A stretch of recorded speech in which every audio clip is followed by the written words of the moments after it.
बिस्मिल्लाहिर्रहमानिर्रहीम। BGMI medicine test के लिए जो हमारे पास चॉइस है, जो बुक हम पढ़ सकते हैं उनमें से एमटीबी प्री टेस्ट मेडिसन जो है, पास मेडिसन हो गया, और एक फ़ाइल है सॉफ्ट फॉर्म में जो कि एमआरसीपी की एक बुक है जो खालिद एल मगरबी है या क्या नाम है, कोई मुश्किल सा नाम है। वो फ़ाइल भी आप लोग पढ़ सकते हैं। अब पढ़ना किस तरह है, हमारा क्लिनिकल स्ट्रांग होना चाहिए।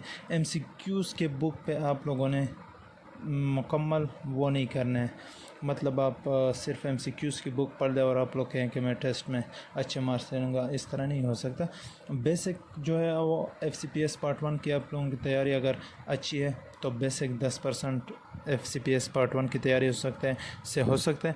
अगर जिसकी अच्छी नहीं है तो वो रफ़ीउल्लाह के पॉइंट पढ़ सकता है। रेडियंट नोट्स रफ़ीउल्लाह के जो पॉइंट्स हैं एमसीक्यूज़ के वो पढ़ के बेसिक के 10 नंबर होते हैं तो 10 एमसीक्यूज़ उसमें आते हैं। ज़्यादा तवज्जो आपने किस पे देनी है, मेडिसिन पे देनी है। 50% है, 50 एमसीक्यूज़ हैं। अगर आपके पास टाइम ज़्यादा है तो एमटीबी के साथ आप प्री टेस्ट भी पढ़ सकते हैं। मतलब एमटीबी में वहाँ पे जो डायग्नोसिस दी होती है, एमसीक्यूज़ बहुत लेंथी एमसीक्यूज़ आता है, उसमें आप सोचते होंगे कि इसकी डायग्नोसिस इस तरह बनती है, लेकिन आखिर में दिया होगा कि इसकी डायग्नोसिस ये है, इसके लिए डिफिनेट टेस्ट कौन सा है या फर्स्ट टेस्ट तरीका कौन सा है डायग्नोसिस को मालूम करने के लिए इस तरह के एमसीक्यूज़ पूछे जाते हैं। टू द पॉइंट डायरेक्ट आपसे जवाब नहीं मांगते। बहुत लेंथी सिनारियो होते हैं, 2 घंटे 2 और 2.5 घंटे टोटल टाइम होता है टेस्ट का, जो कि बहुत ज़्यादा कम टाइम है। ये टाइम इस टेस्ट के लिए नाकाफ़ी है। आप पहले सोचते होंगे कि मैं तो आधे घंटे में टेस्ट दे के चला जाऊंगा, इस तरह आसान काम नहीं है। 2 घंटे और 30 मिनट ये बहुत कम टाइम है। आपने सारी तवज्जो अपने टेस्ट पे देनी होती है। तो इसके लिए अगर कोई पास मेडिसिन पढ़ सकता है, उसके 7 वॉल्यूम हैं जो कि बहुत ज़्यादा मुश्किल है, तकरीबन 3-4 महीने उस पर लगते हैं। फिर अगर आप उनको रिवाइज़ भी ना कर लो तो ये तो मतलब कुछ फ़ायदा नहीं हुआ। इसके अलावा सॉफ्ट फॉर्म में भी पास मेडिसिन है। अमूमन बंदे जो मुझसे पूछते हैं वो सॉफ्ट फॉर्म और बुक्स के बारे में पूछते हैं। 7 वॉल्यूम और सॉफ्ट फॉर्म के जो पास मेडिसिन के फ़ाइल है ये एक जैसे नहीं हैं, एक जैसे ये दोनों नहीं हैं। उसके एमसीक्यूज़ अलग हैं और 7 वॉल्यूम जो बुक के फॉर्म में हैं उनके एमसीक्यूज़ अलग है। एक और एमआरसीपी नोट्स हैं। अगर आपके पास एमटीबी और प्री टेस्ट पढ़ने के बाद टाइम है तो वो पढ़ सकते हैं। तकरीबन 1300 के 1400 पेजेस हैं। खालिद एल मगरबी है या क्या नाम है, उसके नोट्स आप पढ़ सकते हैं। पास मेडिसिन बहुत मुश्किल है, फिर भी अगर करना चाहते हो तो इनमें से जो बहुत ज़्यादा ज़रूरी है, जिनसे ज़्यादा एमसीक्यूज़ आते हैं, कार्डियोलॉजी, रेस्पिरेटरी सिस्टम और न्यूरोलॉजी। इन 3 से बहुत ज़्यादा एमसीक्यूज़ आते हैं। तो कम से कम ये 3 पास मेडिसिन से अगर आप लोग कर सकते हैं तो वहाँ से भी कर सकते हैं। अब ज़्यादातर लोग कहते हैं कि मैंने स्टेप अप फाइनल ईयर में पढ़ी है, एमटीबी की जगह अगर मैं वो पढ़ लूँ, अगर टाइम है आपके पास तो बहुत बेहतर बुक है। स्टेप अप तो एमटीबी से बहुत ज़्यादा बेहतर है। आप स्टेप अप भी पढ़ सकते हैं, आप इरफान मसूद भी पढ़ सकते हैं, आपके प्लान भी पढ़ सकते हैं, लेकिन के प्लान के साथ फिर आपने वीडियो लाजमी देखनी होती है। इस वजह से के प्लान पर टाइम और ज़्यादा लेगा। बाकी रह गए हैं आपके पास अब चॉइस हो गए हैं, या एमटीबी प्री टेस्ट पढ़ लो, या पास मेडिसिन और प्री टेस्ट पढ़ लो, या स्टेप अप और प्री टेस्ट ले लो। इसके अलावा के प्लान पढ़ सकते हो तो के प्लान के साथ प्री टेस्ट पढ़ लो। प्री टेस्ट एक छोटी बुक है, इसके लिए इस वजह से मैं इन सब के साथ कम्बिनेशन में प्री टेस्ट ले रहा हूँ, क्योंकि वो 400-500 पेजेस है, वो बआसानी हो सकते हैं, क्योंकि उसमें सिर्फ एमसीक्यूज़ और एमसीक्यूज़ की एक्सप्लेनेशन दी गई है, तो वो इतना लेंथी नहीं है। पास मेडिसिन 7 वॉल्यूम है, वो बहुत लेंथी है, वो अभी नहीं हो सकते। तो आप लोग एमटीबी या स्टेप अप जो आप लोग पढ़ना चाहते हैं, या के प्लान या इरफान मसूद, इन चारों बुकों में से एक थ्योरी के लिए लाजमी पढ़ें। थ्योरी लाजमी है। क्लिनिक आपका स्ट्रांग होना चाहिए। क्लिनिकल आपको नहीं आता तो आप वहाँ पे मुश्किल में फंस जाएंगे, फिर बाद में कहेंगे कि इन्होंने मुझे गलत गाइड किया है, इन्होंने ये एमसीक्यूज़ की बुक ही सिर्फ बताई थी।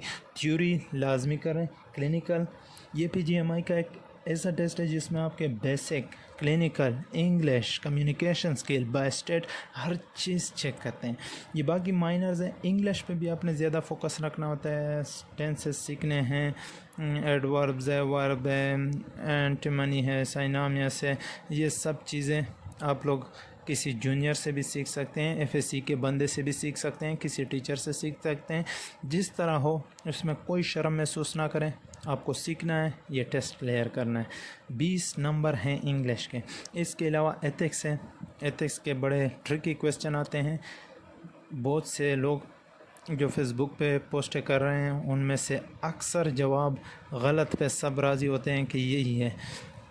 इनमें से कुछ फ़ाइल है जिनमें तकरीबन 30-40 जो MCQs हैं उनमें से सर्जरी में से 8 उठाए गए थे। उसी फाइल में से मेडिसिन का जो टेस्ट था उसमें से 5 उठाए गए थे। फिर जो जुलाई का टेस्ट था उसमें से 4 उठाए गए। ये एक फ़ाइल बहुत ज़्यादा ज़रूरी है, तो उसमें जो आंसर है वही आप लोग सेलेक्ट करें, क्योंकि PGMI ने वहाँ से जो क्वेश्चन उठाए तो ग़ालिबन जवाब भी उन्होंने वही रखी होगी जो वहाँ पे ठीक है। तो एथिक्स की भी कोशिश करें, जितने सॉफ्ट फॉर्म में जितने फ़ाइल अपलोड है। PGMI induction test preparation Facebook पे एक पेज है, वहाँ पे ये सारे फाइल्स अपलोड है, तो वहाँ से आप लोग ले सकते हैं। और कम्युनिकेशन स्किल के भी कुछ ना कुछ ज़रूर उन्होंने अपलोड किया हुआ है, 1-2 फाइल्स है। और बाय स्टेट के Ayub medical college community medicine के डिपार्टमेंट के सलीम वज़ीर सर के नोट्स, स्पेशली ये इन्होंने PGMI वालों ने वो 3 घंटे जो वेबिनार किया था उनमें मेंशन किया था कि बाय स्टेट के लिए आप लोग सलीम वज़ीर के नोट्स इस्तेमाल कर लें। माइनर पे भी फोकस रखना है और मेडिसिन पे भी फोकस रखना है। बेसिक्स जिनका मजबूत ना हो वो रफ़ीला के पॉइंट्स पढ़ लें, और जिनका मजबूत है तो वो मेडिसिन पे ज़्यादा फोकस रखें। तो मेडिसिन के लिए एक बार फिर बताता चलूँ, MTB या इरफान मसूद या केपलान या कौन सा रह गया, स्टेप अप।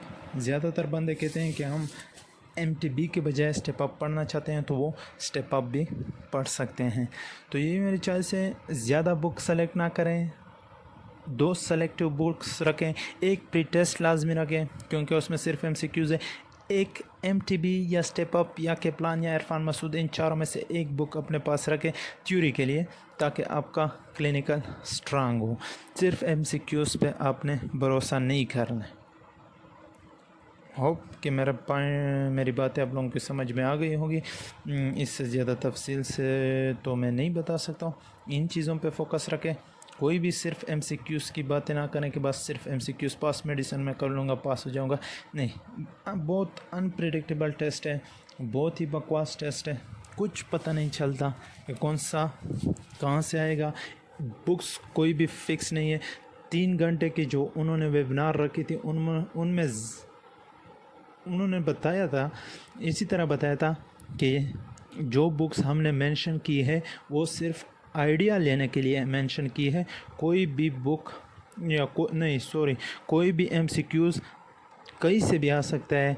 तो आप लोग ये फिर बाद में नहीं कहेंगे कि ये आउट ऑफ कोर्स MCQs था, ये इस तरह का MCQs था, ये उस तरह का MCQs था। ये बात उन्होंने क्लियरली वाज़े बताई थी 3 घंटे के वेबिनार की मीटिंग में कि ये बुक सिर्फ आइडिया लेने के लिए।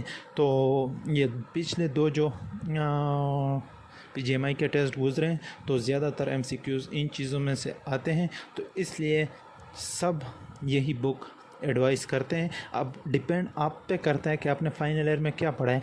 स्टेप अप पढ़ा है, स्टेप अप पढ़ सकते हो, मोस्ट वेलकम। वो नहीं पढ़ा तो MTB ले लो, वो नहीं पढ़ा तो के प्लान ले लो, वो भी नहीं पढ़ा इरफान मसूद। इन चारों में से एक बुक लाजमी प्री टेस्ट के साथ करना है। ये मेडिसिन वालों के लिए बेस्ट ऑफ लक।